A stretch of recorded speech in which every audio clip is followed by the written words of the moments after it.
Ladies and gentlemen, boys and girls of all ages, welcome, and thank you for joining us on this glorious evening as we embark on our journey on the road to glory.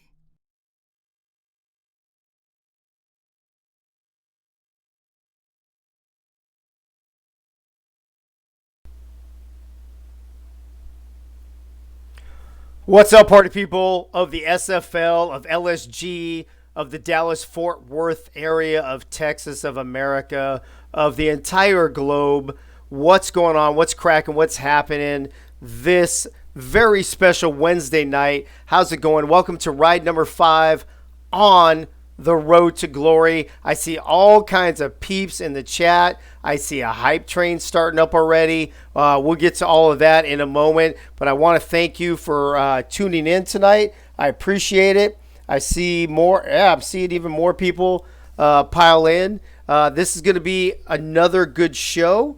We've got some news here at the beginning of the show, and then we will break into our normal show that we do with all our party peeps, with all our friends of Lone Star, and our panelists, and our special guests.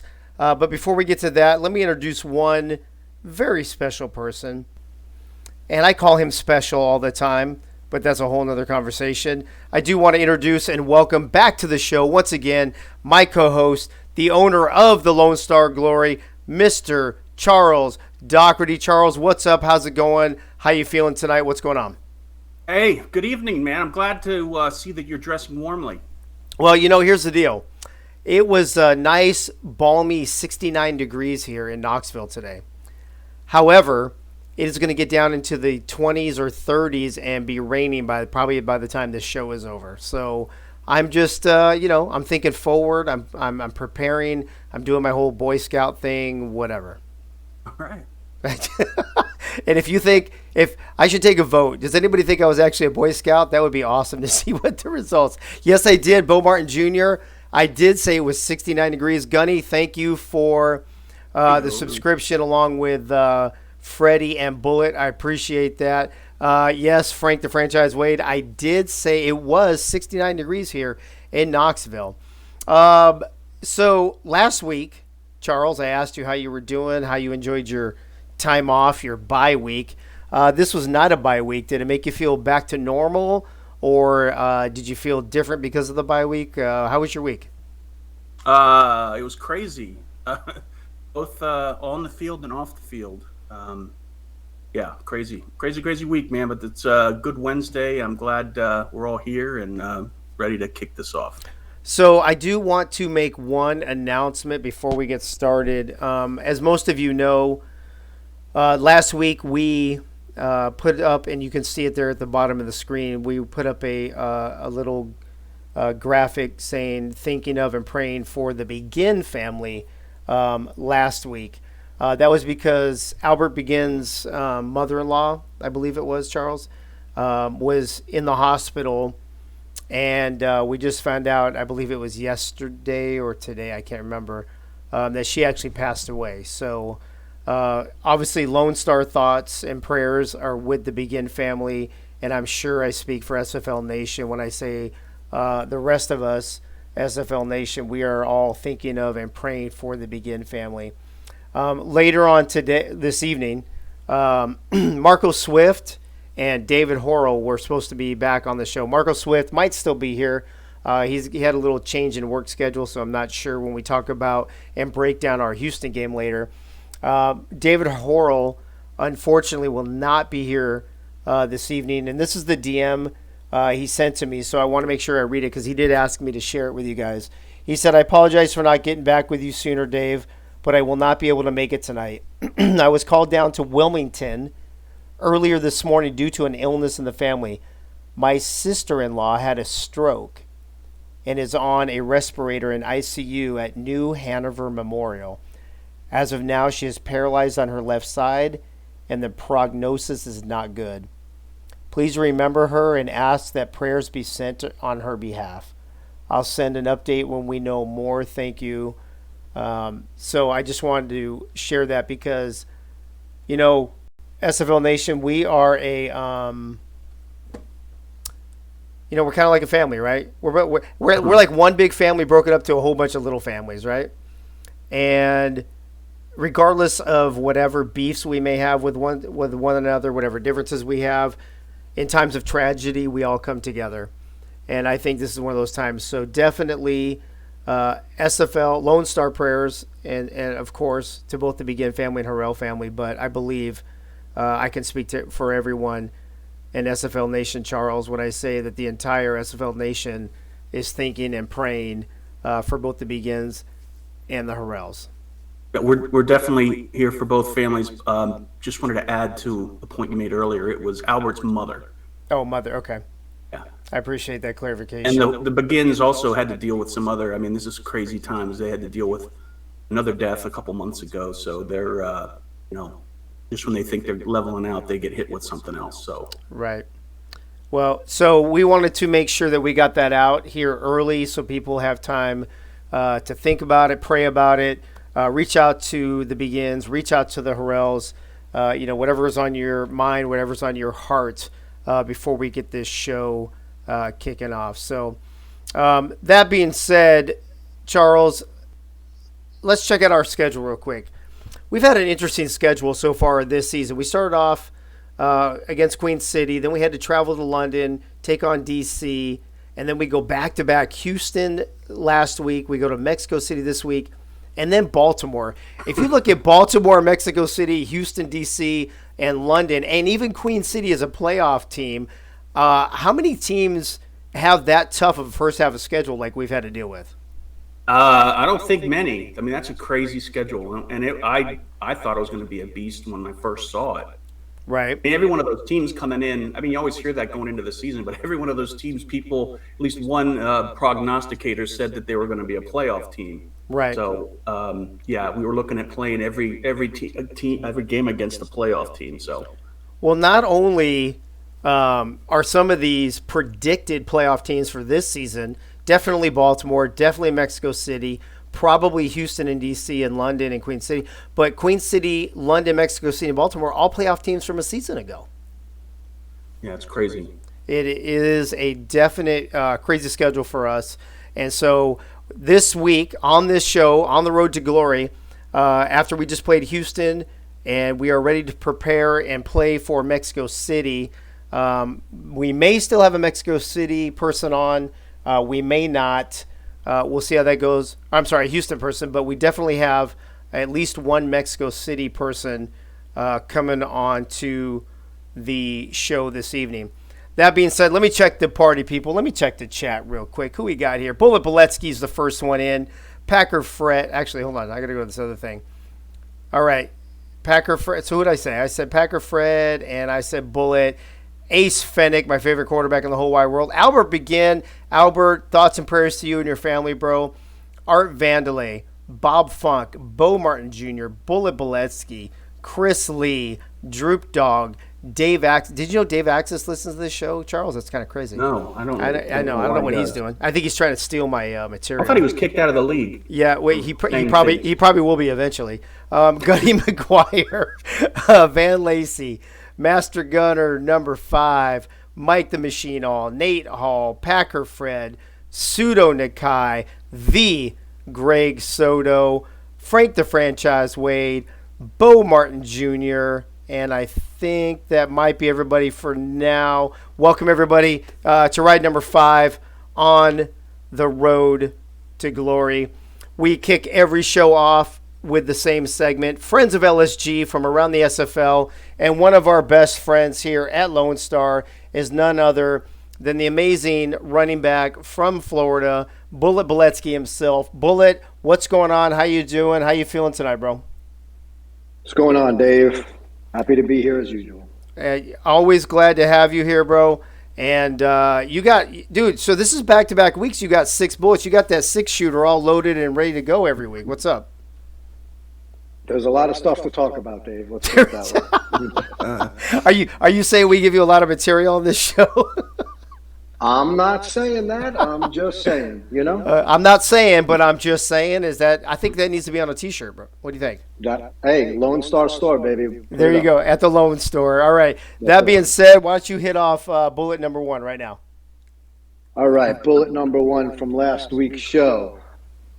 Nate Hall's gigantic couch got another mention on the broadcast, which has led to rumors that it will be soon featured on merch in the Lone Star store, as well as on its own Instagram, YouTube, and TikTok channels. There was also talk of a calendar featuring Nate and other Lone Star players each month in creative poses on said couch, while wearing Lone Star swag. The brilliant Lone Star marketing campaign continues.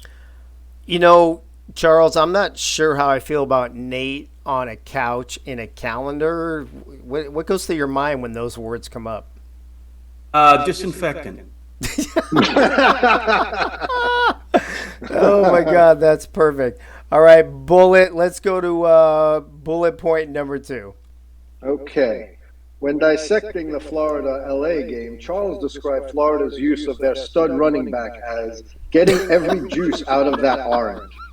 One of the SFL beat writers quickly picked up on this and recognized it as an often used phrase in a series of popular trashy romance novels by the king of the genre, the mysterious Pseudo Nakai.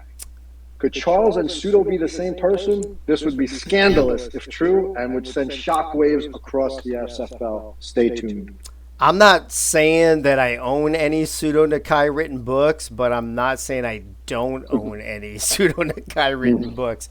Bullet, what about you? You got any of those trashy novels hanging around the house or what? I heard they're pop-up. I'm guilty pleasure. Got them all, Dave. Guilty pleasure. Charles, what'd you say?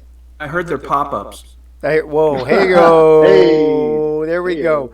Speaking of pop-ups, bullet number 3. Okay. Apparently flustered about potentially outing himself as trash novel king Pseudo Nakai, Charles flubbed his description of a Florida slant route, first by calling it a slap route, and then a slut route. That is actually true. That happened. He also said Florida was sloppy in the second half, but they were already up. So I guess it's difficult to turn that trash novel writing mindset off sometimes. Yes. And to continue on that theme, it seems that Bo Morpheus Jr. got an advance copy of Pseudo's next novel as he spoke with the Storm's elite head coach Art Vandelay and said, "You guys managed to pull this one out, and what do you do to clean up some of the messiness that took place to straighten you guys out? Looks like the book is going to be a page turner, folks. First day buyer here." Charles, would you like to comment on any of your novels or? My novels. Just stay tuned, I guess. Oh, stay tuned. There you go. All right. Bullet, what do you got for bullet point number 4, bro? Okay. Charles had what was perhaps the best idea in the history of the show when he suggested everyone drink whenever Nate mentions the name of his awesome wife, Kendra. In the chat, Axel Raven expanded on this idea and suggested that the drinking game include whenever Dave says, "You're muted, bro." Yes. These, of course, are thinly veiled excuses for everyone to get sloshed. But just to make it official, I suggest that Dave install neon signs that spell out Kendra and "You're muted, bro" in his studio and have them continuously blink on and off during all future broadcasts. You're welcome, SFL. All right, so here's an idea, right? So Lisa has this this kind of marquee looking thing that's lit up that she uses for some of her classes that she puts in the background, and you could put words and letters on it. Next episode, I'm going to use that, and I'm going to put Kendra and "You're muted, bro," and then everybody's going to have to drink the whole time. What do you think about that? That is phenomenal. I think that needs to happen. Look out. That really does. That really does need to happen. That's awesome. All right, bullet point number 4. Okay, bullet point number 4. In what only can be described as a blatant act of defiance, Yogi Barr went against Charles's very clear orders for the entire team to decompress during the bye week and not watch any games. Yeah, he did. Charles was visibly upset as he downed his buttery Chardonnay during the segment. So now on top of the Dave Albert Begin drama from last week, we have this. Lone Star is quickly becoming drama central. Grab your popcorn, SFL. Hey, just for the record, I don't know if anybody saw my touchdown pass from this week. I did catch it with 2 hands. That's all I'm saying. That's all I'm saying. There you go. All right. There you go. Final. Quickly becoming drama central. Well, I'm just looking at it, and I'm like, I don't know if this is coincidental, but like all of these have to do with Charles. Bullet. What's up with that? This is your guys' show. You talk the most. You have I know, the but most opportunity for bullet points. Is Charles becoming a drama queen or what? No, I'm happy if you put the crosshairs on Dave next week. No, listen, I've already had my crosshairs. You know what? I'm glad, Bullet. Thank you for catching up, Charles, on my bullet points. I appreciate that. I'll try to spread the love next week, gentlemen. All right, attaboy. All right, last but not least, bullet point number 6. Oh, for Christ's sake. Okay. Charles. Apparently, one calendar isn't enough for Lone Star. Near the end of the show, we learned that Yogi Berra is also working on his own calendar. A couch calendar and now a fly fishing calendar. Lone Star is definitely covering all the bases. The only thing left is the obvious sleeves of access calendar. Get on it, Charles. Dude, look at that. I think that's it right there. What do you think? Come on, get on it, Charles. Let's go. Where's my calendar? All right. Bullet, thank you so much. And I cannot tell you how much I agree with like 99% of what you say in your bullet points. So thank you thanks for coming on the show again and pointing out all of Charles's issues. And we look forward to you being back next week when you talk more about Charles. And good night, everybody. Awesome. Thanks for coming. You're off the radar, Charles, I promise. New targets next week. Hey, don't believe the hype. Don't believe the hype. Or maybe not. Right. Yeah. All right. Bullet, thank you so much, bro. Appreciate you being here. We'll see you next week, buddy. You got it. Take care, gents. All right, man. All right. With that being said, it is now time to introduce our panelists for tonight, and I will turn that over to Charles. Charles, do your thing, bro. All right, our first panelist is number 20 in our secondary, the nicest guy off the field, but he's a tooth chipper on the gridiron, the incomparable Van Lacey. Van, what's up? How you doing tonight, bro? What's going on? Hey, good evening, everybody. It's a glorious Wednesday. Looking forward to this upcoming game. Yes. Is it not always a glorious Wednesday, though? I mean, come on. Always a glorious Wednesday. I'm gonna go out on a limb, Charles, and say every day is a glorious day. Do you concur? Definitely. All right. All right. And who do we got in the blue corner tonight, Charles? All right. He is an offensive guru in the SFL and also in his head. Number 18, the terror of the SFL secondary. He's also an APF spokesmodel. The only Cuban missile, Greg Soto. Greg, what's up, bro? How you doing? And what the hell is in your background? How's it going? Here's my Cuban pig, Carlos Iglesias. And if you look over here in the corner, we got my cock, Cesar Diaz. Over here, this corner, my bad. Other way. Cuban, man. They're all helping me out tonight. All right, I get it. Sounds good. Are you you got some kind of holiday coming up? Is that a normal Wednesday thing for you to cook up a pig? What's going on? No, I like dressing pigs up, man. That's all right, everybody. That being said, let's move on. Let's talk about let's break down our Houston game from this past weekend. We don't have any clips, and unfortunately, we don't have any guests. Like I mentioned, if you just tuned in late at the beginning of the show, Marco Swift had a scheduling issue. David Horrell, as you heard, has a tragic family issue going on right now. Is not able to be with us. So we're just going to wing this on our own right here in Lone Star by ourselves. We're going to talk. And I reached out to DR Sim. No, I haven't heard back from him yet. So it's just going to be us. It's just going to be Lone Star peeps talking about the game against Houston. Charles, let me start with you. As you see on the graphic, we were down 21-3 with 7 minutes left in the game. We not only, I think Ike scored a touchdown, I scored a touchdown, we got an onside kick, and I believe Soto scored the winning touchdown. 2-point conversion by Ike. Oh, a 2-point conversion. So let me ask you this. You know, a lot of people have talked about APF and blah, blah, blah, and I don't want to get into that on this show because it's been more than well documented about, you know, the way APF is. And I think at this point, APF is APF, right? Whatever happens, you got to deal with it. You don't have any control over it. I mean, I don't even know what else to say about it at this point. However, let me ask you this. How many games have you seen where a team gets a 2-point conversion and an onside kick and scores 24 points within 7 minutes? I don't know if I've ever seen it. I mean, I've seen it where, and I think I even mentioned it on the last game, when there's a big deficit, I think normally the odds are that the underdog team that's kicking the onside kick has a good chance of recovering. But man, and when you couple that with a 2-point conversion, and just the the fact that we scored 22 points in the fourth quarter was amazing. It is. Evan, our defense has been actually playing pretty well. Other than the DC game, I think our defense has played pretty well.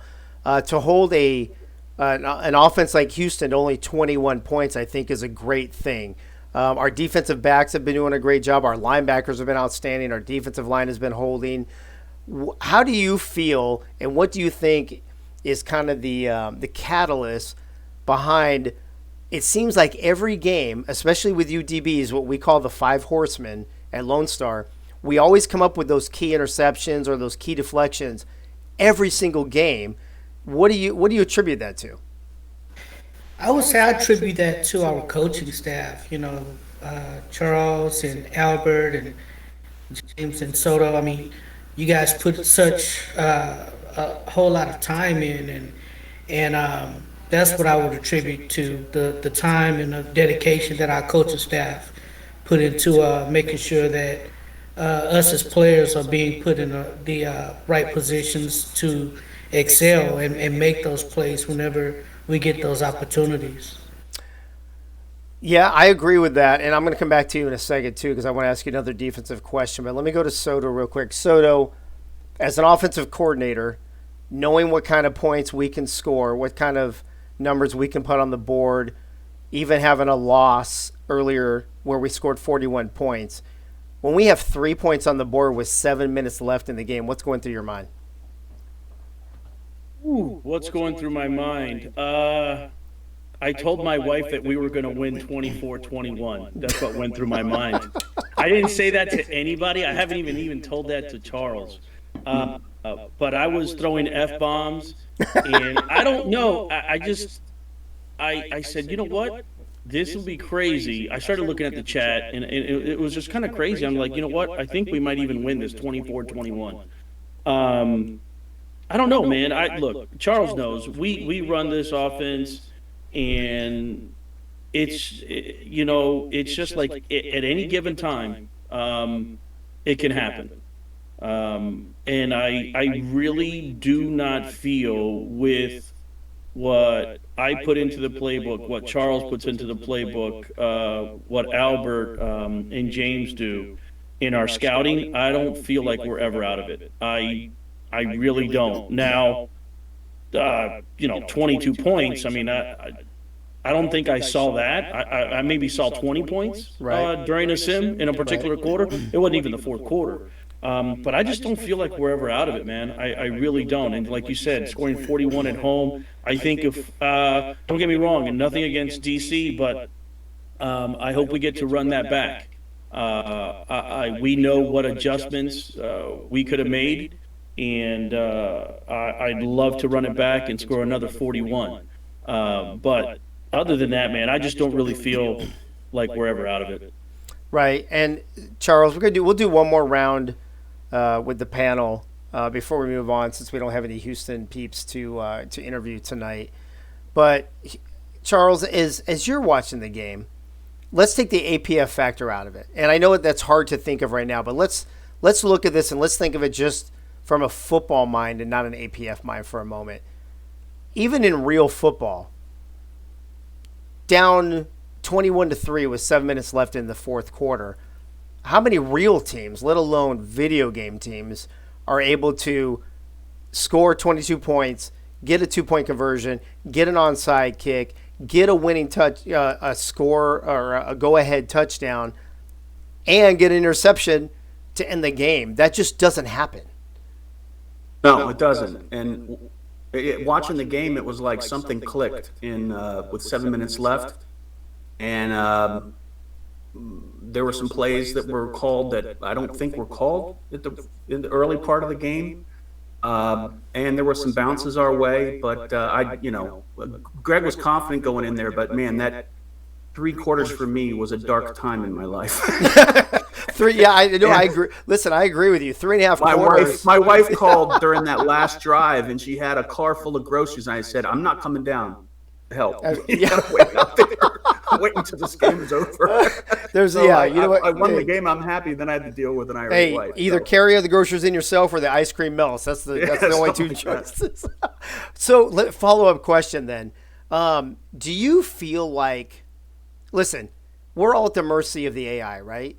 There's a million different scenarios every single game that could happen. It could be us dominating the whole game. It could be I the think other Greg team only says that. dominating. Greg's the only person that says that. Yeah, well, Greg says a lot of things, but we'll. Wait. What did I say? What do I say? But let's be honest. There's kidding. so I'm many kidding. different AI scenarios. Game to game, you never know which one you're going to get. But is it safe to say that at some point, whether it be earlier in the game and we, pardon my French, but shoot our load too early, or it's late in the game, or the whole game where we put up 40 something points, do you think with the offense that Lone Star has this season, that it's basically a given that at some point in the game you're going to see this crazy offense that we have? I think we have the potential to do that. I mean, based on the players we have, that we put on the field and how Greg, schemes. I think we have a lot of options. Let's just say that, and then at the right time of the game, some of the players have been quiet for the first 3 quarters. They step up, and I think that's what winning teams do. But we still have a long way to go. And we got a lot of good teams to play, and obviously Mexico City is really, really tough, and we'll be talking about them later. But I think I feel real confident with who we have on the field and the folks that are putting the playbooks together. Van, let me go to you one more time in regards to Houston. Houston has a great defense. They've got a really good secondary mostly. But we have a great defense as well, and we have a lot of great characters in our secondary, the Five Horsemen. Kind of a follow-up question to what I talked to you about earlier. We always seem to get that key interception, that key deflection. Albert Begin, 2 interceptions in a victory a couple weeks ago. Gunny with the victory against London, and Gunny with the victory again last night.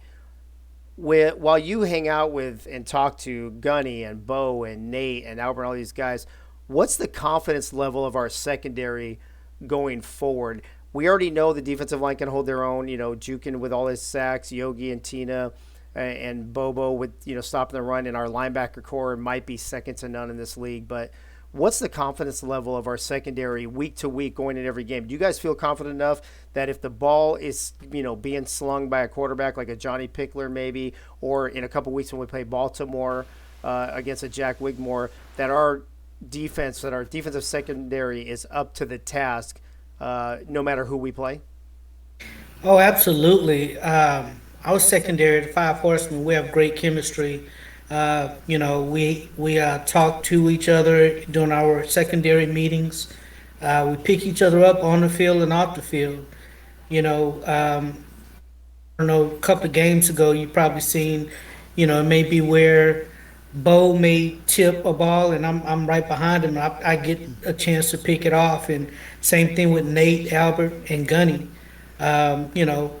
We pick each other up. If one of us have a bad play, we make sure that the other, stays positive and don't allow that to linger on into the game. We just pick each other up. We're there for each other, but at the same time, we have that confidence that if the ball is being thrown, is going to get it. So let me ask you a follow-up question to that, Van, real quick. And this is very specific to Houston, and I'm pulling up the stats as we're talking. How do you explain DR Sim? DR Sim only had 4 catches for 42 yards and no touchdowns. We just saw him last week in week 4, I think it was, or week 3, have 2 long breakaway catches that were almost for touchdowns. I think both ended up inside the 10-yard line. You're talking about, I believe he's number 1 now in receiving yards in league history. He's a Hall of Famer. How do you explain the fact that he only got 4 catches for 40-some-odd yards the entire game? DR Sims is a beast. He's a legend, a living legend. And I just attribute that once again to our scouting and our coaching and making sure that we'll put in the correct places and using the correct scheme that fits our defense. That's the only way I can attribute that to is going back to coaching and scouting and the time that you guys put in. Soto, let me wrap up the Houston segment with you real quick. I already asked you, basically our offense can strike any. First of all, I asked you about being down, our offense not showing up until the last 7 minutes of the game. But to ask you almost the same question I asked Charles, are you confident enough and do you feel like, based on the offensive scheme that we have, the offensive weapons that we have, that whether it be in the beginning of the game, the entire game, the end of the game, at some point that offense is going to show up every single game and we're never going to go a game without it showing up?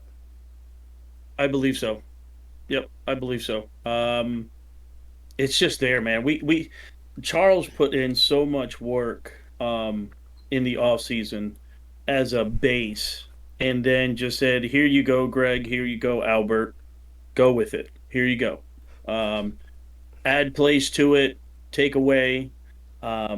We put in so much time into our scouting and playbook that, yeah, I really do feel that we could just strike at any given time. I really do. Now, look, I mean, there are good teams on our schedule. Our schedule is, Yeah.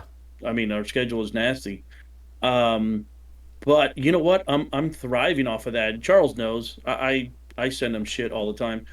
I'm thriving off of off of all that competition. Just like I said, nothing against DC, but I want another crack at them. Like I have them, and I've said this to a couple people. I have a piece of paper that's motivation for me every single day when we're simming. I have every single prediction of LSG above my monitor. And on top of that, I look at our schedule, and it's just every day that I'm simming, man, every single day.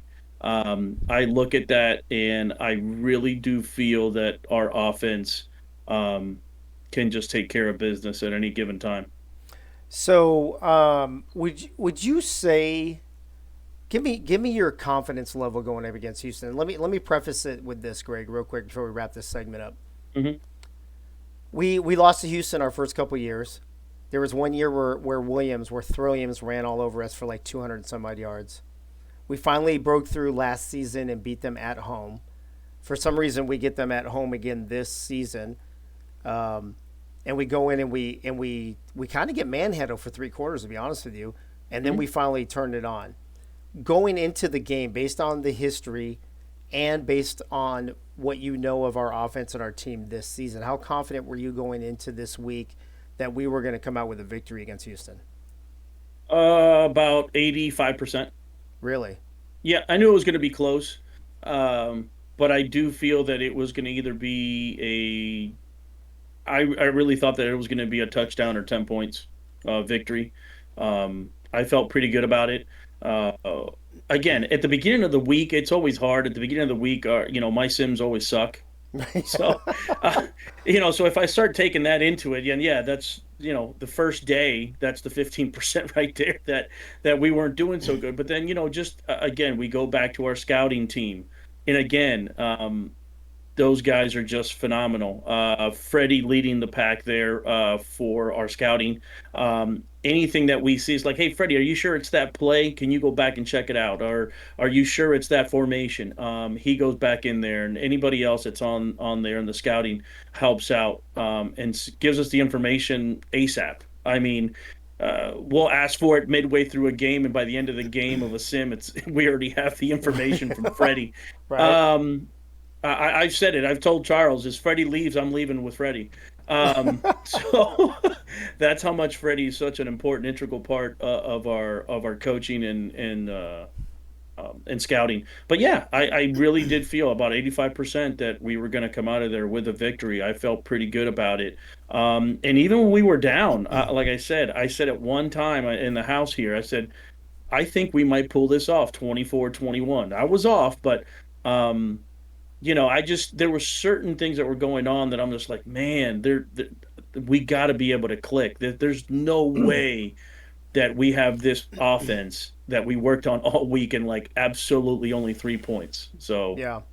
Yeah, and let's be honest. Thrillium's took care of us a couple seasons ago, but Brad Jones has been a great replacement, you guys. And I think he rushed for over 100 yards and a couple touchdowns against us. Fortunately, we were able to keep the big plays down. But Brad Jones, I think, is somebody to keep an eye on and watch for the future in Houston. I think he's going to be somebody to be dealt with. Charles, last word on that as I get this next segment set up. I think both Dave Burr and Brad Jones are going to be fixtures. Dave Burr too. But also, just want to throw something on top of what Greg said. We also got to throw James Troll in there too for doing the defense side. Freddie does a great job on the offense, and James does a great job on the defense. So agreed. A lot of work's put in, and Albert and Greg and I really appreciate.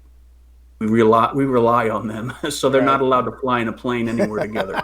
Yeah, and real quick too. I saw it in the chat, and there's a thing called the Bo factor now. And I understand it's the 5 horsemen back there. Yeah. But when you got somebody like DR Sim only getting so many catches, it's called the Bo factor. And you know what? And it happens. It happens. Some teams, and I'm not saying that Houston did this. Maybe they didn't, but it came out that way where you Hey, speaking of Bo Martin Jr., hey, you're talking about Bo Martin Jr., all of a sudden you go into the Matrix.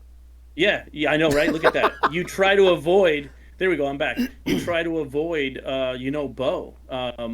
He was asking. He wanted the ball. He wanted the ball thrown his way, but it just doesn't happen. So. No, I agree with you, dude. CB1 on LSG is a beast, absolutely. All right, thank you, panelists. Again, sorry that Marco couldn't be here, Marco Swift, and David Horrell. David Horrell dealing with a family tragedy, so we're sorry that neither of you could be here, but thank you, 3 panelists, for talking about and going over the Houston game. That will bring up, speaking of the Houston game, let's talk about the top plays of that game, and let's bring in Nate Hall for Nate's great plays of the week. Nate, what's going on? How you doing? I am doing fantastic, Dave. How are you? I am doing outstanding. How many plays you got this week? 5. 5. All right, Yes, let's start counting them down. The top 5 plays from week 5 at Houston in Hyena Den Park Stadium against the Hyenas. Nate, go ahead and start breaking this bad boy down.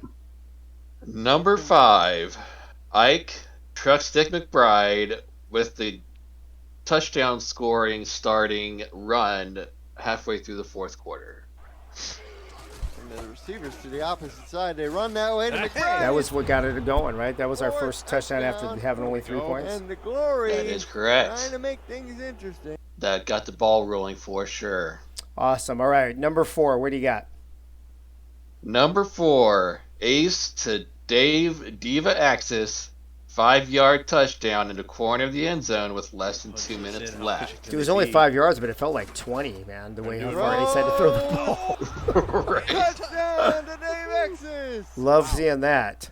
Look at that. Look at the toe. Look at the toes, baby. Both feet in. What's up?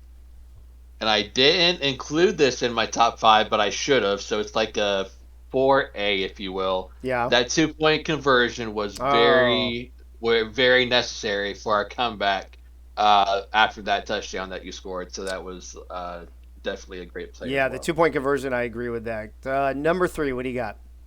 Number 3, on the ensuing kickoff after your amazing touchdown, Ziggy comes away with this great, amazing play. Welcome This is to bonus unbelievable. coverage as the onside kick is loose. The Glory got it. Oh, Ziggy Heronic.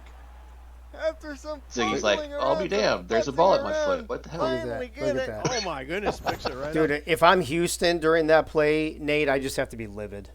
Right, exactly. Tell me about it. Absolutely terrible. All right, number 2. Oh, hold on. I just hit my camera. Number 2, top play in our Week 5 game against Houston. All right, less than a minute left after that onside kick. Ace to Soto to take the lead after this play. Throw, out route, touchdown. You sure you got in, Soto? I don't know, bro. That was a little suspect. Hey, come on. What are you doing? What are you doing? All right, Aaron, the number one top play, which is already being spoiled by the graphic. Go ahead. Outstanding. Well, you see it on the screen. Number one, Gunny Mickey McGuire with the interception on the last play of the game to steal it for us. The man, the myth, the legend, Gunny. That's about as much as I got. They were driving too. I was getting a little worried at this point. Until that. Intercepted on the play. This is Mickey McGuire, and he'll run. Hey, by the way, Dave, Inspired. I slipped R62 a little something before, for that touchdown. I'll bet you did. Hey-o. Nate, I got to tell you, it's based on, speaking on your last comment, you were getting a little nervous. Yes. Dude, when Brad Jones had that spin move along the sideline and got down inside our 40-yard line, I got super nervous, bro. Yeah, hell yeah, because he's taking notes from other running backs in this league on how to do that spin move, and he's doing really good at it. And he could break one off at any second. So I'm just happy we were able to stop him from going any further. Absolutely. Hey, BDG, if you're listening or if you're watching, because I know you'll be watching the replay, stop talking to Brad Jones. Leave him alone. Yeah. Don't want any part of that. All right, Nate. Thanks for your Nate's great plays of the week. Appreciate it. And we'll see you back next week, bro. You got it. All right, everybody. That brings on, you know what it brings on. It brings on the wisest man in the entire SFL, potentially the entire state of Georgia, if not the nation.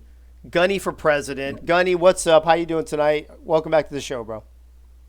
I'm good. How are you doing tonight? And how is everyone in SFL Glorious Nation doing? We are doing outstanding, and we are looking forward to your mail call. If you haven't caught a segment yet or a show yet, Gunny's mail call this season, he will talk about anywhere between 1 and 3 Lone Star Glory members and talk about who they are as people and players to give you a little bit more knowledge about the glorious Lone Star Glory rosters. So, Gunny, it's all you. Take it away, bro.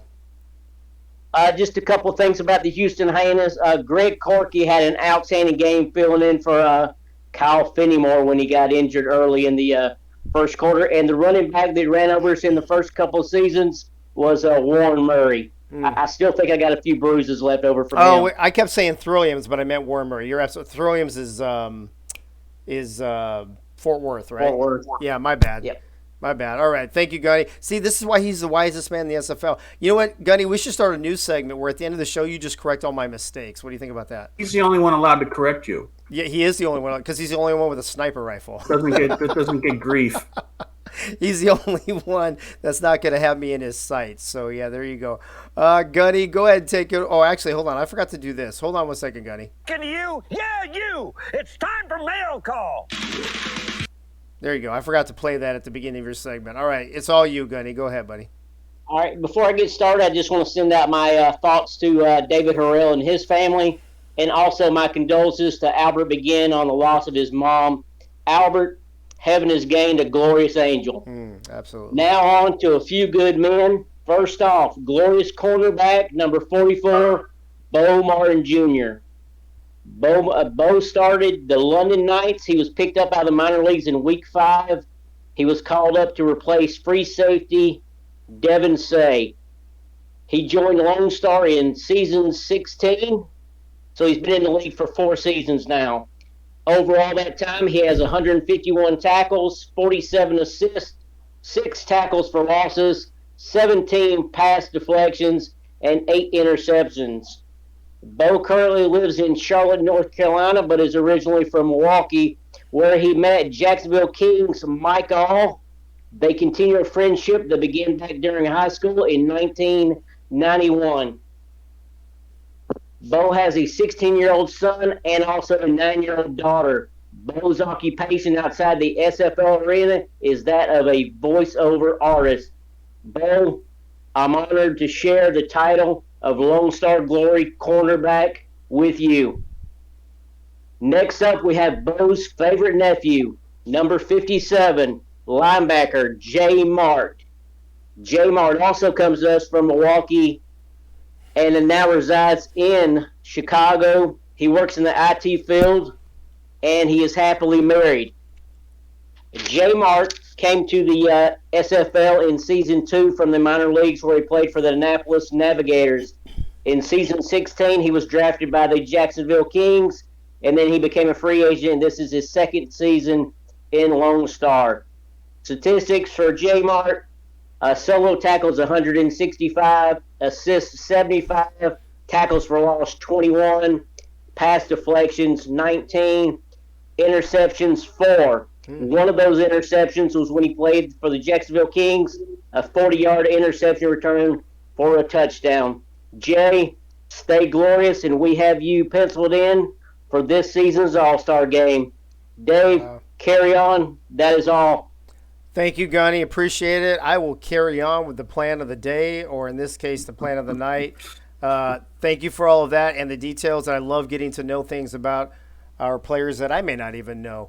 We're about to get it on with Mexico City here in a few moments, which means Frank the Franchise Wade will be with us momentarily to tell us about the franchise of Mexico City before we talk to Ramos Lynn, the owner of the Mexico City Aztecs. But before I do that, I want to hit the chat one more time because a whole bunch more people have gotten in.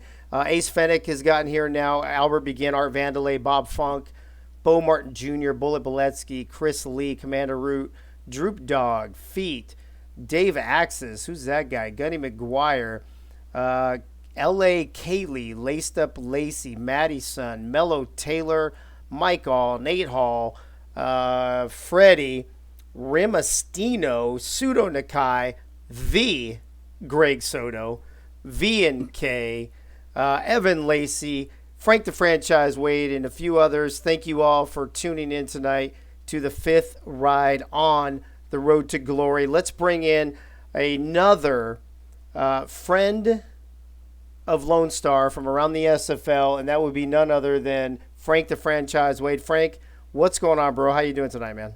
I'm doing great, Dave. Always a pleasure. Always love to have you on here. And, we got a really tough game tonight this weekend against Mexico City, traveling to Mexico City. So why don't you tell us a little bit about that historic franchise? Got you covered. Lone Star travels to Estadio Azteca to take on Mexico City. This is a franchise owned by Ramos Lynn and Matt Wilson. This team originally started in Season 5 as the Santa Fe Gorillas. Then in Season 8, they rebranded to what we know as Mexico City Aztecs. Ramos said he could not think of a better name for a Mexico City-based team than the Aztecs. They were perhaps the strongest civilization of the 14th century. They were smart and savage. He said that they represent the country well, and the name is a fit for their football team. He chose the colors because of the country's flags, colors of red, green, and white with some black mixed in.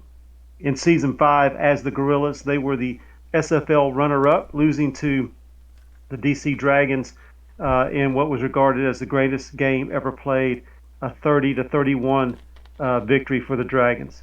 After they rebranded, Season 9 proved to be the year for the Aztecs as they defeated Chicago in winning their first and only championship. That season, Ray Bentley rushed for over 2,000 yards in the regular season and another 678 yards in the playoffs, helping them get the title. Bentley has 10,937 total rushing yards, including the rushing yards this season. 11,000 yards is in his reach this weekend against your Glory. Another Mexico City original is quarterback Matt Wilson. Wilson has thrown for almost 40,000 regular season yards, which he could also break this weekend. He is only 204 yards away from that milestone. Wow. Now, he has thrown for 3,801 yards in the playoffs for a total of 43,597 yards. Mexico City holds the SFL record for 13 straight playoff appearances and hope to continue that this season. They are 2-3 in the standings right now, so there are some hidden milestones at stake this weekend. There definitely are. Frank, thank you for all the details and the information, bro. Appreciate you always being on the show. We'll see you next week, man. Yes, sir. Everybody have a good night. All right, take it easy, bro. Before we get to Ramos, Charles, let me ask you. Mexico City is a very epic franchise in the SFL. They have won championship. They seem to be in the mix, the playoff mix, every single season. They've won our division, I think, the last 2 seasons, if I'm not mistaken. What do you think is so special about Mexico City that they always seem to be on top or in the mix? You're muted, bro. I think you're muted, bro. Let me see. Yep, you're muted, bro. Oh, who's drinking? Hey, Bullet, start drinking, buddy. Oh, hold on. I guess I'm only drinking water. Sure I am. What do you think? Ramos. The answer is Ramos. Yeah. He knows the game in and out.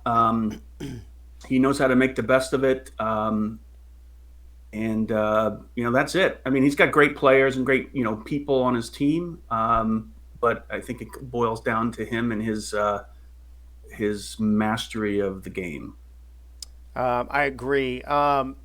Van, let me go to you. You're on the defensive side of the ball. And like Frank just mentioned, they've got some Hall of Famers. They've got some historic SFL offensive players on that side of the ball.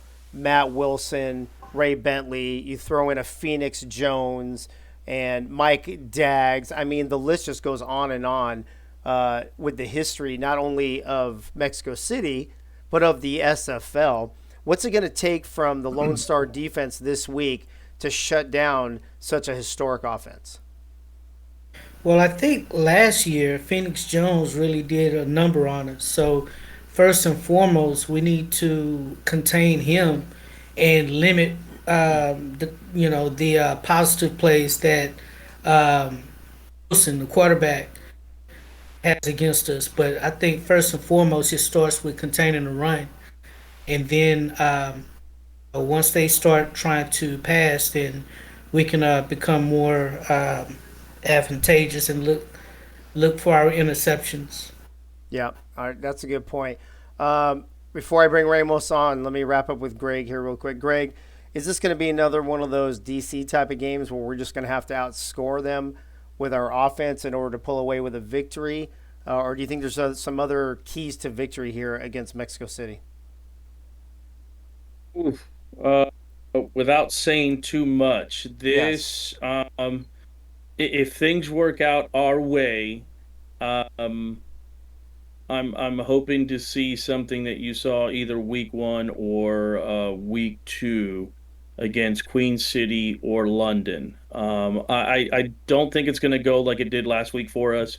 I feel confident that our offense will take care of business at Estadio Azteca. Yeah, I mean, this is an offense that can score 20 points or they can score 40 points at any given moment, obviously. We're going to bring Ramos in here in a second, but before we do, I actually meant to play this before we started talking about it, but I'm going to play it right now. It's like 15 seconds, so here we go.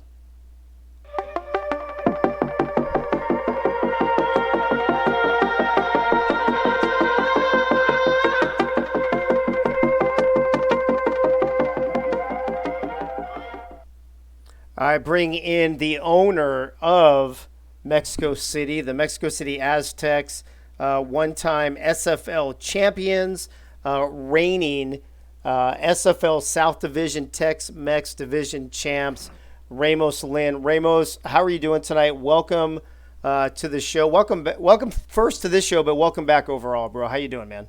Thanks, bro. I appreciate you. I'm great. How are you? I'm doing great, How's man. everybody? No, I appreciate you coming on the show to talk about this. You guys, listen. Every season, you guys are in the mix to win our division. You're the reigning champs. We all have that same tough kind of is that East Division or North Division, whatever it is, with Baltimore and London and them schedule. You've already played Baltimore. We have yet to play Baltimore. Yeah. With your early, I'm not sure, are you guys 2-3 right now, I think? Yeah. Do you just attribute that just to a tough schedule at the beginning? You think you'll be better off in the second half? Or how do you see your season overall from a macro level view?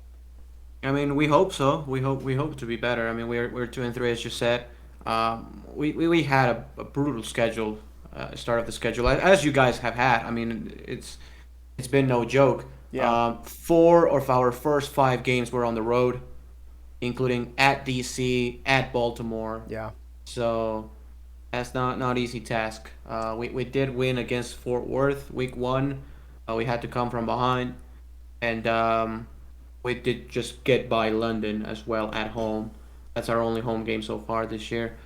And well, yeah, I mean, trying to get some better results here because at 2-3, not looking too great. But still a long season to go. Yeah, a lot of season to go, and anything can happen in the SFL, not only in game to game, but season to season. As you think about the pieces you have at Mexico City, we just briefly talked about him. You got Matt Wilson, you've got Ray Bentley, you've got Mike Daggs, you have the guys who have been around for a while. You have Phoenix Jones now, I think, in his 4th or 5th season. Jacob McCall at wide receiver. I'm trying to think who else you have at receiver here. And then of course you've got the old vet Cole Varner as a kicker. You've got a lot of pieces on the defensive side, including Jeffrey Daggs, Dan Tritz, who's played great the last 2 seasons. As you look at your roster and you think about starting off 2-3, but so much season to go, do you think that those veterans like Matt Wilson and Ray Bentley are just going to carry this team and get you back into the running for the divisional and into the playoffs? Are you expecting that? Do you lean on them for that? Or are you expecting more of these younger, newer guys to kind of step their game up and kind of help push you forward? Well, kind of both. Yeah, we do on offense have to rely on Matt and Phoenix and Ray, obviously, because they are the core of the football team, or at least of the offense for sure. But Jacob McCall has stepped up last season. I mean, he started last season as a number 4 wide receiver, and you can tell. I mean, he's number 2 in the depth chart right now, but you can tell he's almost our number 1. I mean, at least that's what the numbers say. Right. Right. The stats he's say that. he's right now our deep threat, and he has very good hands. He's super fast. He's not the biggest guy, but he is super quick. And Jason Bartley, I mean, he's also been like a number 3 throughout his career, and he's stepping up as a number 1 fairly nicely. I mean, he has ways to go in his progression, as you said, but he's doing well. Then we have Nick Lockett, slot guy, also returning some kicks and punts. Orain Darby has been awesome for us. Orain has been great as a number 4 wide receiver, and obviously Titi Crystal, who is more of a developmental player as our number 5. Mike Daggs and Bill Henry doing a good job too. But yeah, I think it's mainly on the veterans. Dan Tritz, I consider him to be a vet now. I mean, his 3rd season. Dan Tritz, Gerard Brody, Jeffrey Daggs, Ronnie Watson, Dexter Jackson. Those are the vets who have to, show that leadership. And then those rookies like Angela Meerkat and Derek Meerkat and Matt Anderson, have to follow suit. A guy who's also improved a lot ever since he came in is Ben Sharps, our starting strong safety. Still a long ways to go with him and as far as progression goes, but he is a very complete safety. He can cover deep, he can be in the box, stopping the run, and he's really good. And it's exciting. It's exciting to see, the fact that we have 7 rookie players, and all those rookie players have had at least one big play so far this season, and they'll continue to do so, hopefully.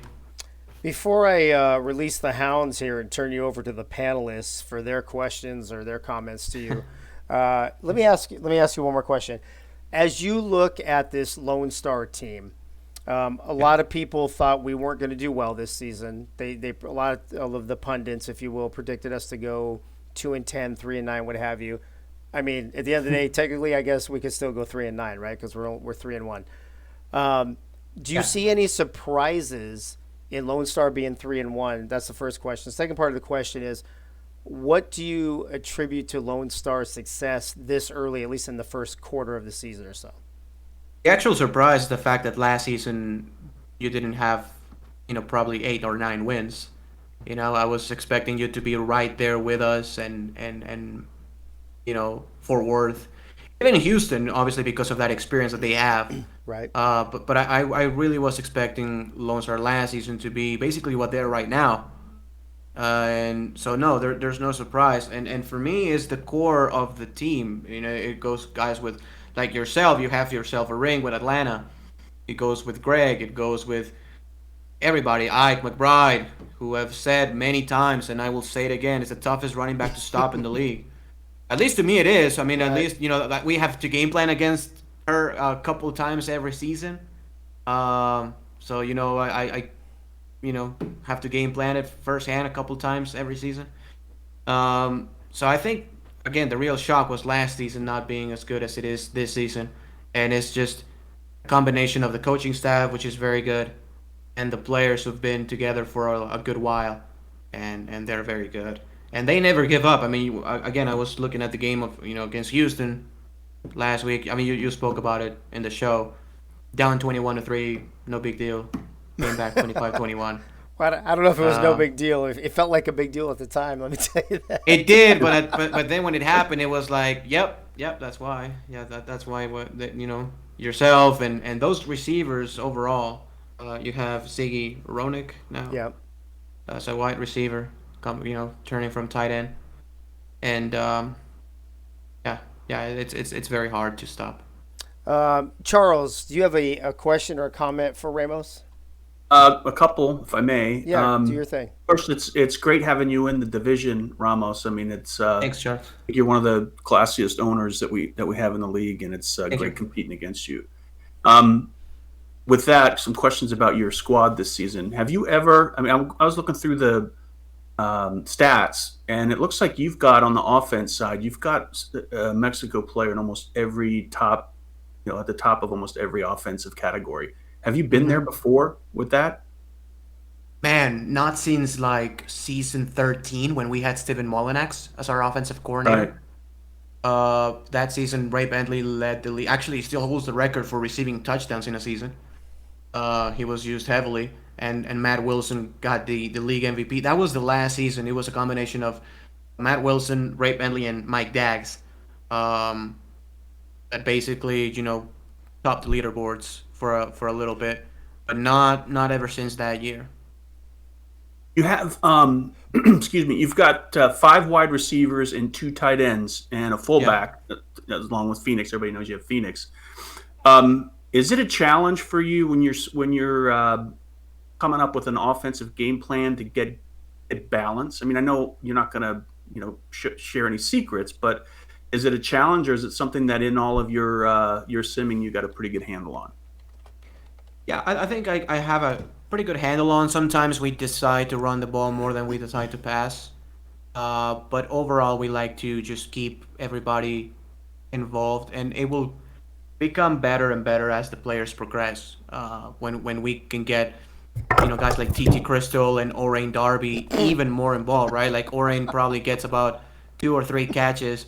And those catches are for maybe a couple of first downs, right? But there's gonna be a point where it's like, okay, maybe he will get 4 or 5 catches, get a touchdown finally, and become, even more productive that way.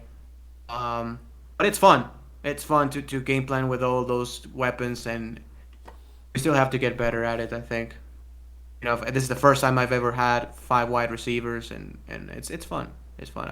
We have to get better at it though. Van, you got anything for Ramos? Sure. Hi, Ramos. I'm a little new to this, but I know all the great players that you have on your offense, from Matt Wilson to Ray Bentley. Just from me being on the defensive side, but what would you consider the strength of your defense as being? I would say, without question, specifically 2 players. I mean, everybody contributes in a big way, but for us, it starts with Dan Tritz and with Jeffrey Daggs. Those are our 2 main dogs in that defense. Ronnie is incredible. Dexter Jackson has come a long way from undrafted to being a very, very good linebacker, and Gerard Brody has become more of a shutdown corner. But Dan Tritz, in my mind, is a top 2 defensive tackle in football. And Jeffrey Daggs, you could argue, is a top 2 or 3 free safety in SFL history. So I think it's those 2 guys. Is that guy in the middle and that guy back deep center fielding. I would definitely agree with Dan Tritz. He was a part of the same draft that myself and Deuce were a part of. Yeah. How about Jermaine Minifield, my ex-flight brother? How is he coming along? Oh, he's great. He's phenomenal, actually. Our last game against Baltimore, he had the toughest task of them all. I put him on an island, 1-on-1 against Mac Chima. Oh, God. 1-on-1. It wasn't even like, hey, we're gonna put Ben over the top. You got 88. We did get burned one time. That's gonna happen against Chima and that offense. I'm okay with it. But other than that, he was phenomenal.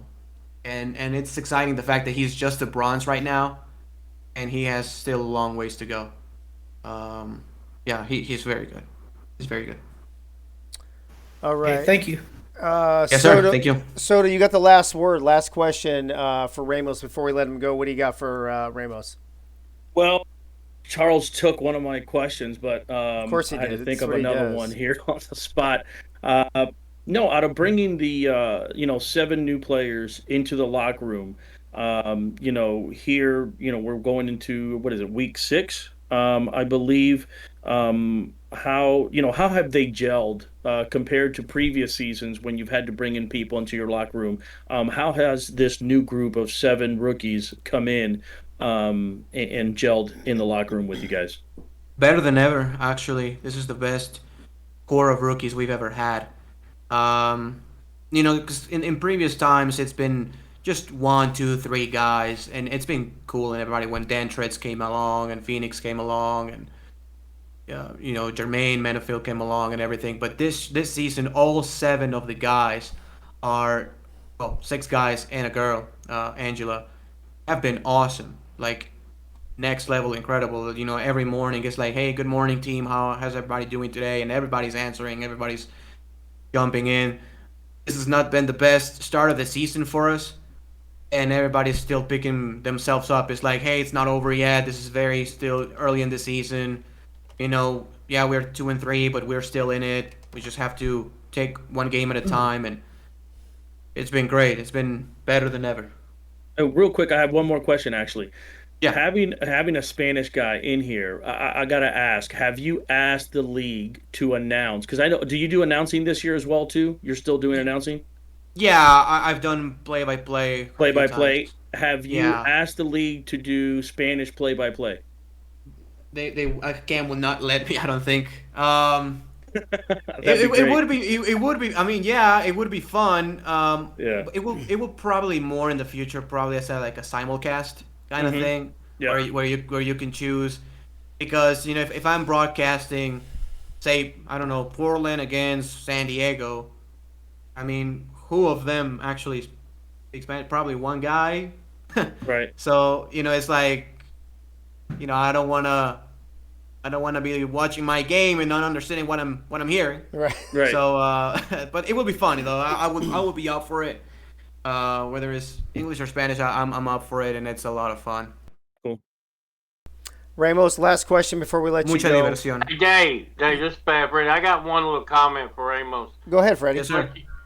Say, we got a little division rival going. Well, Ronnie Watson is my boss for 20 years.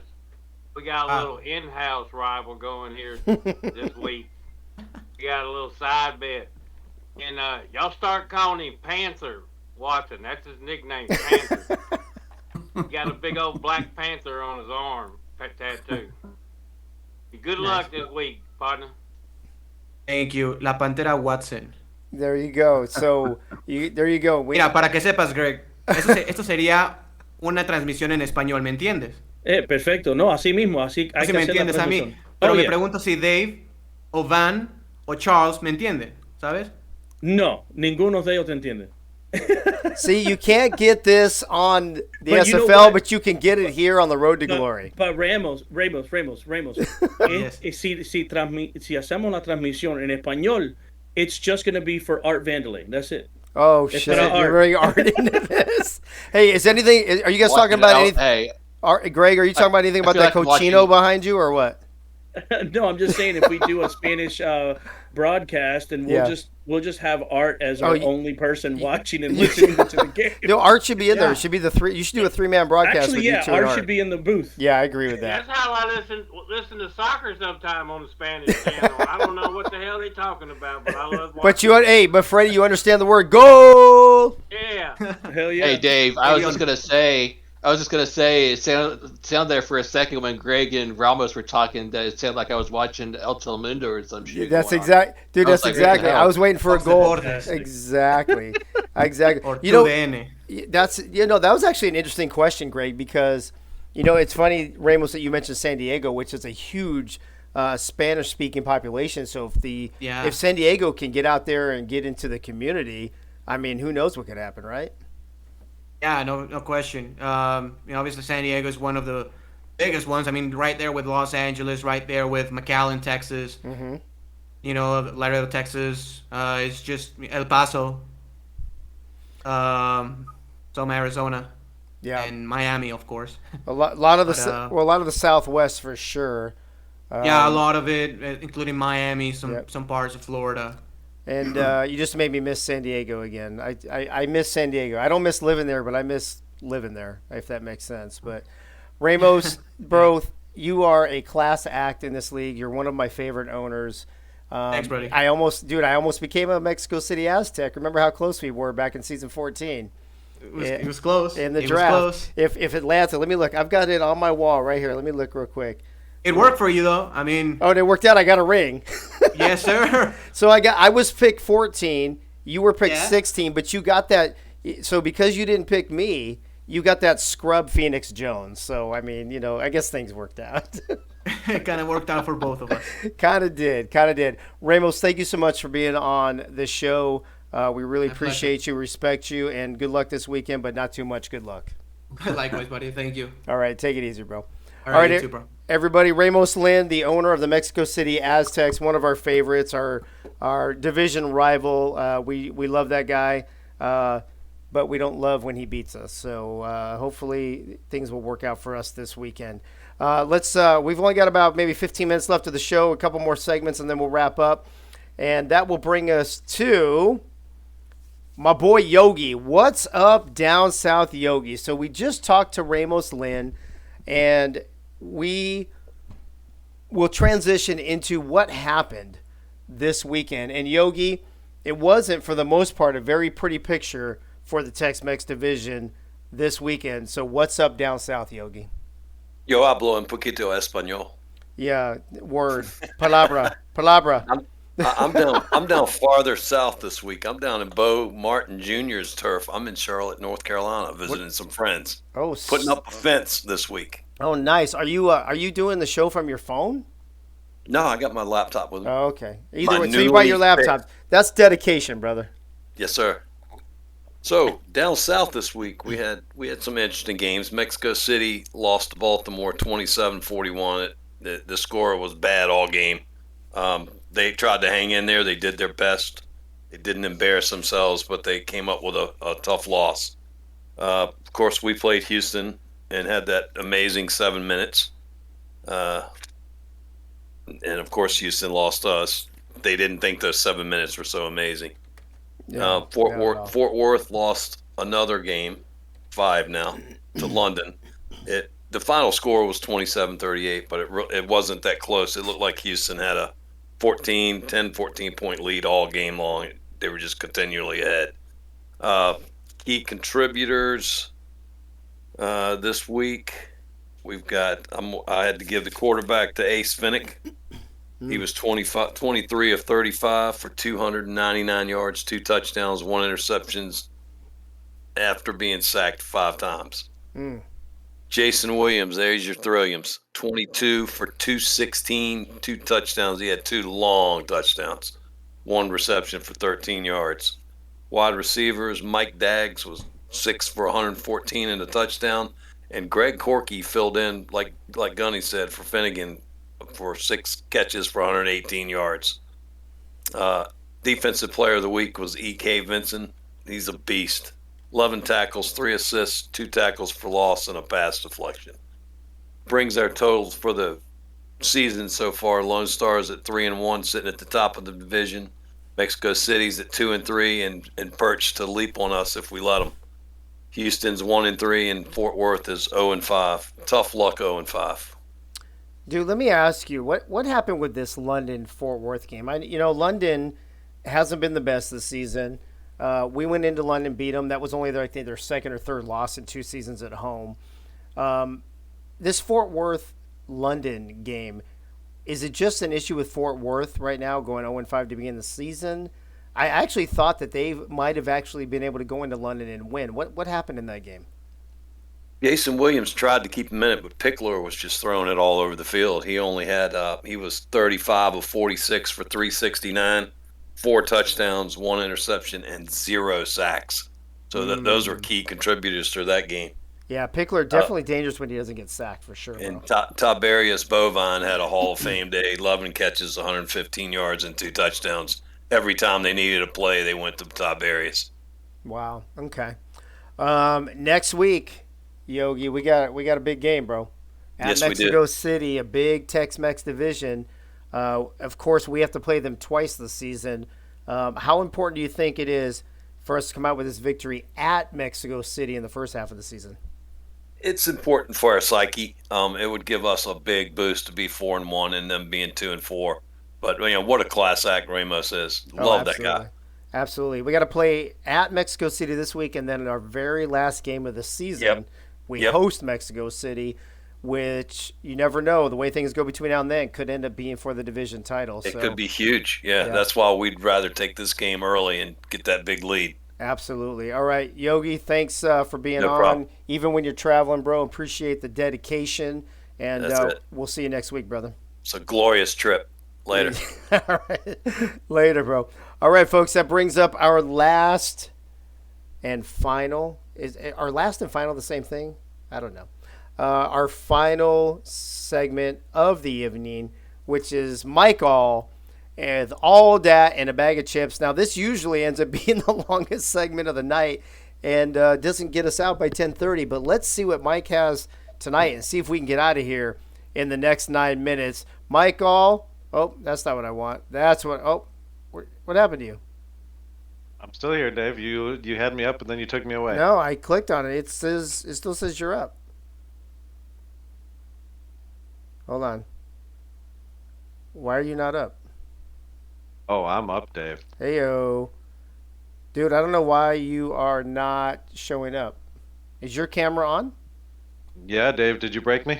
No, hold on. Let me do one more thing here real quick. I don't know what the hell just happened. I saw you pop up for a second, and then you went bye-bye. More ammo for bullet. Mike, I don't like when you go bye-bye. Just saying. Hold on. I know go bye-bye. I hear you. You know go bye-bye? No, Let's go bye-bye. see. Yeah, you're not coming up. I don't know why. What happened? Yeah, we can fix that, Dave.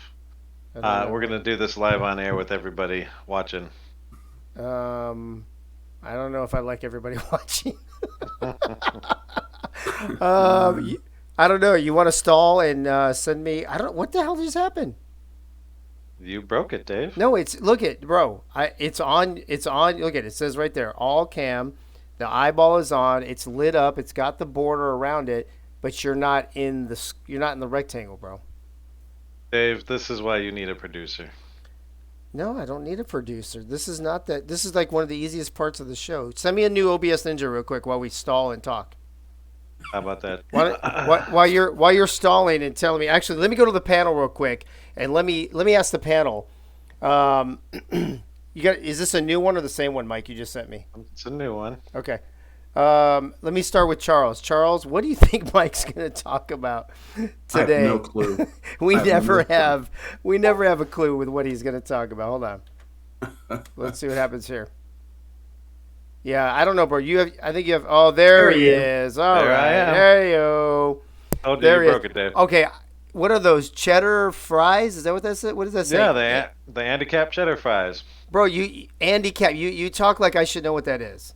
Handicap, man, that's old school. I'm a Heck West yeah, Coast. baby. I'm a West Coast guy, bro. I don't eat Midwest and East Coast shit. I don't even know what half that is. So, Handicap is an old time comic strip. all right. So, that Andy Cap. I actually do know the comic Yes, sir. strip. Okay. So, are those cheddar fries? Are those like Cheetos or something? What are they?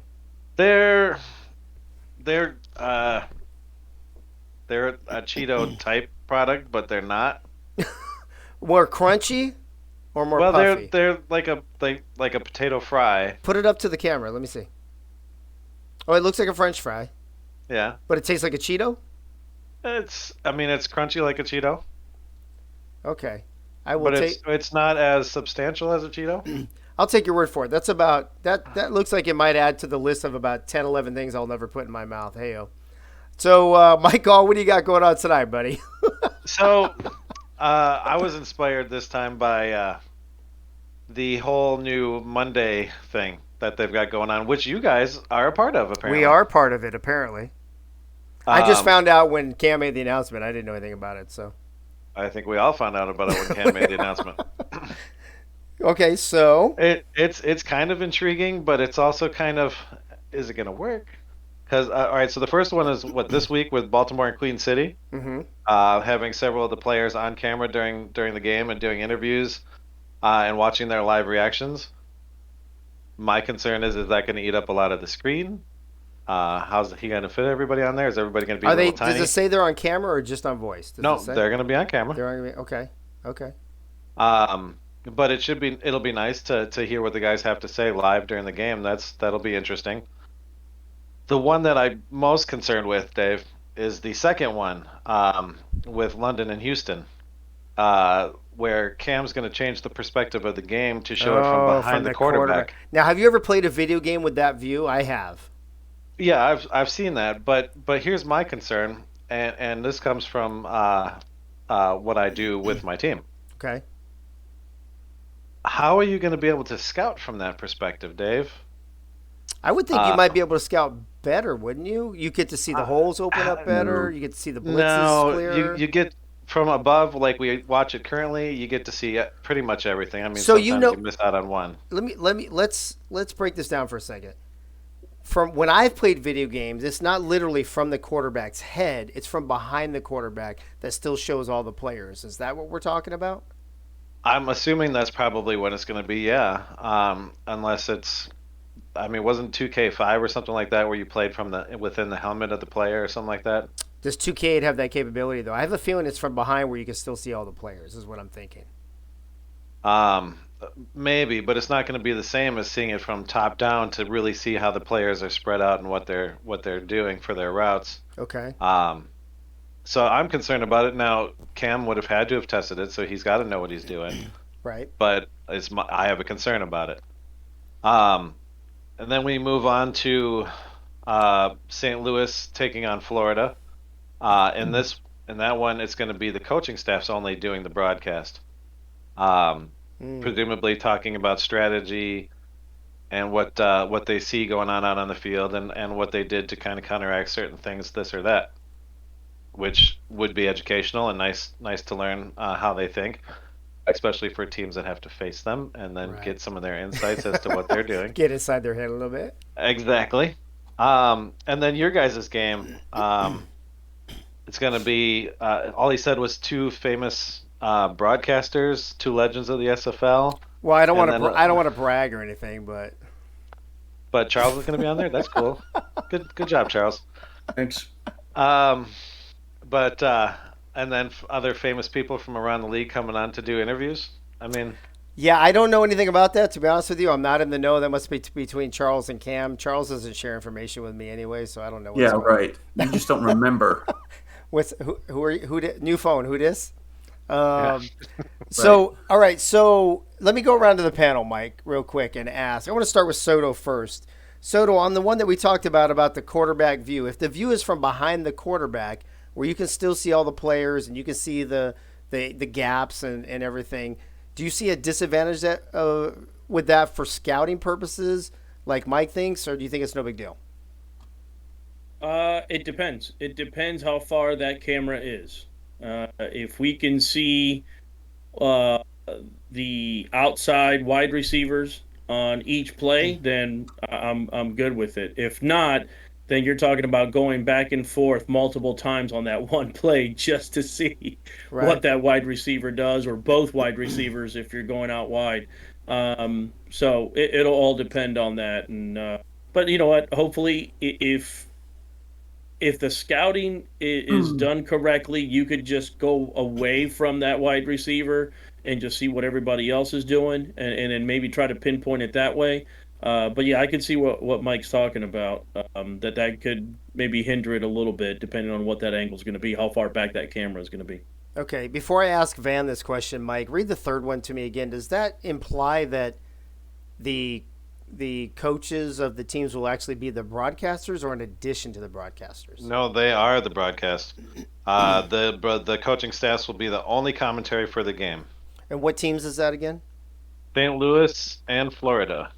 So what do we know? We know Art Vandelay, right, from Florida. I don't know who else. Yep. And Ben.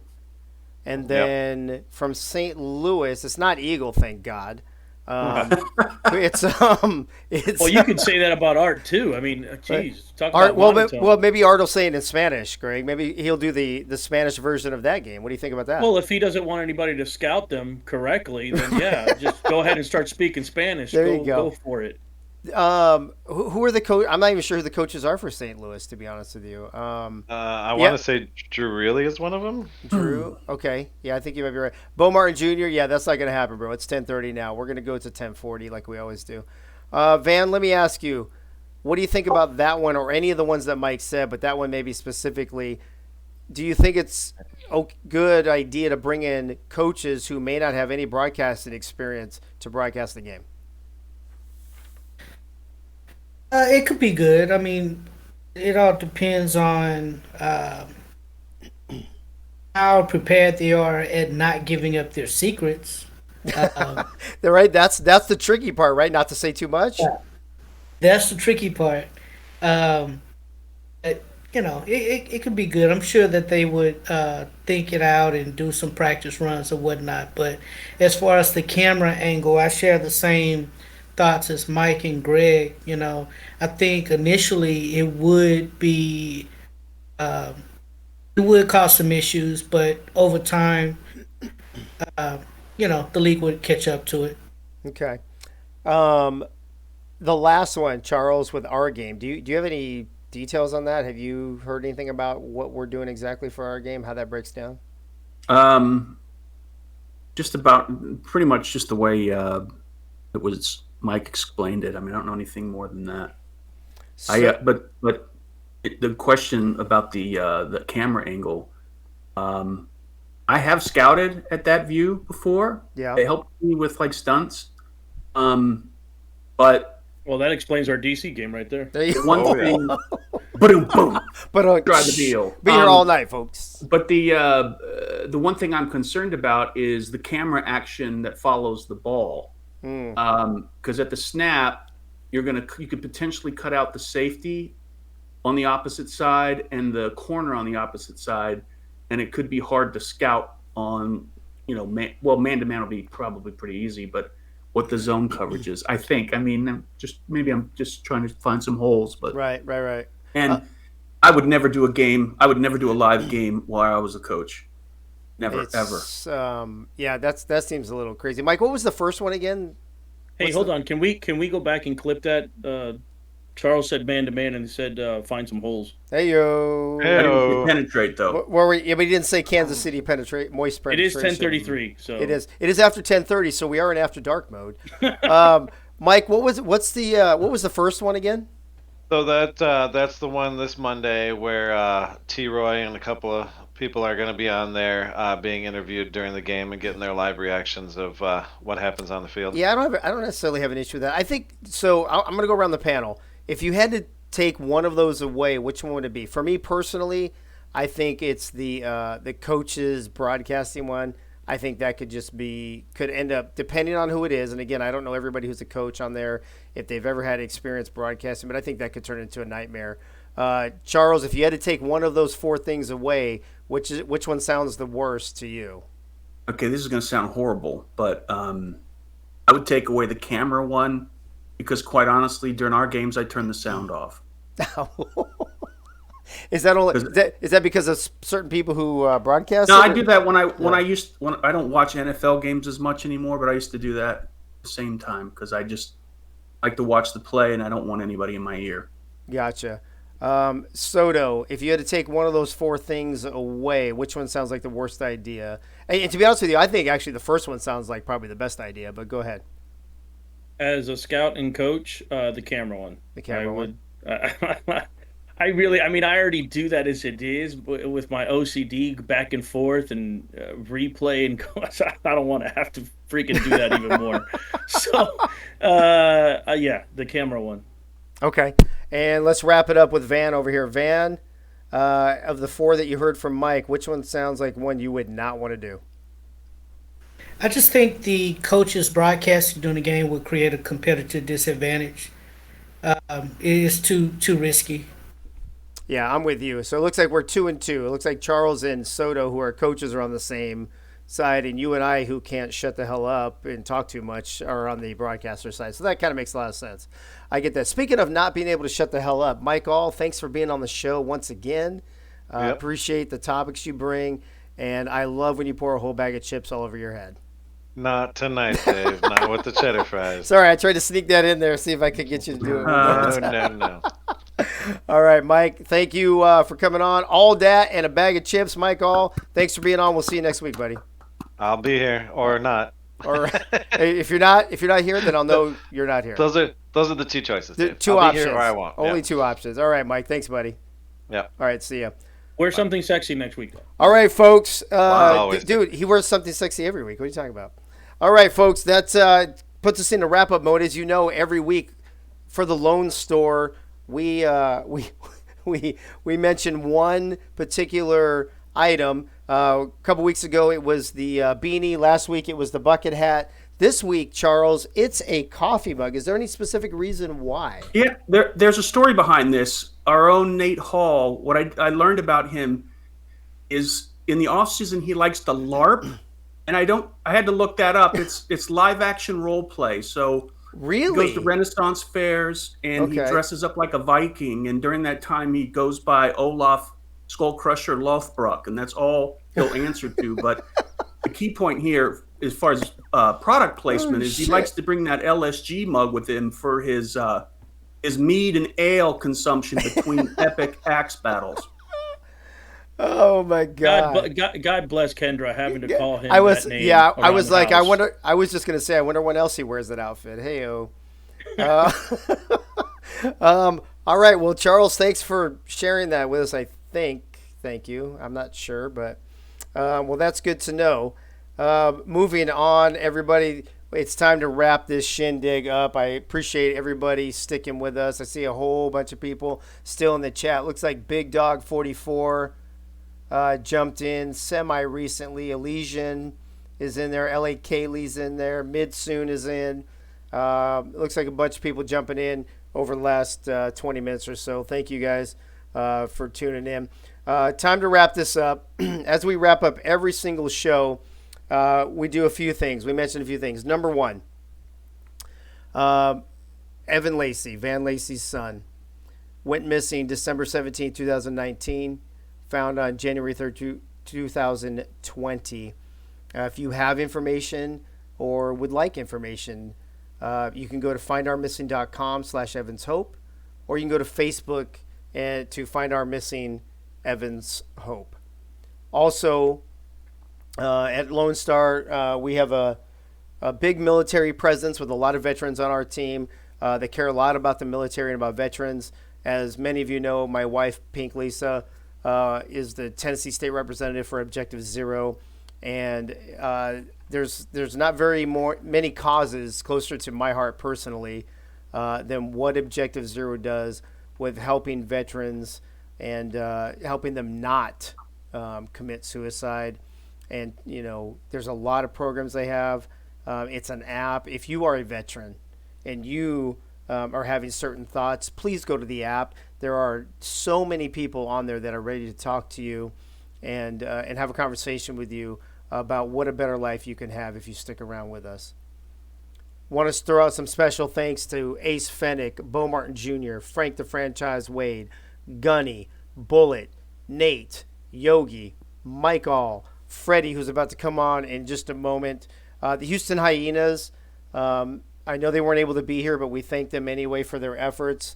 And again, prayers go out to the Harrell family as well as the Begin family. And then, of course, Ramos coming on, representing the Mexico City Aztecs, who we will be playing this week. What's on tap next week?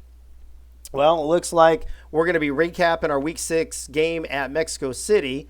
We'll bring some Mexico City guests on next week to break that game down. We will also preview our Week 7 game against Baltimore, have some of the Baltimore peeps on there. I have a couple I already know that are going to come on. We'll have mail call again with Gunny, Frank's franchise segment, all dat and a bag of chips, Bullet Boletsky with his bullet points, Nate's great plays, What's Up Down South Yogi, and Fab56 Freddie with his farewell sending us off. And on that note and that segue, we bring my main man Freddie in right now to say goodnight, or should I say sing goodnight to everybody.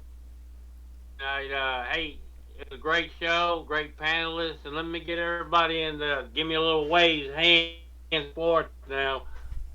Turn out the light, party's over.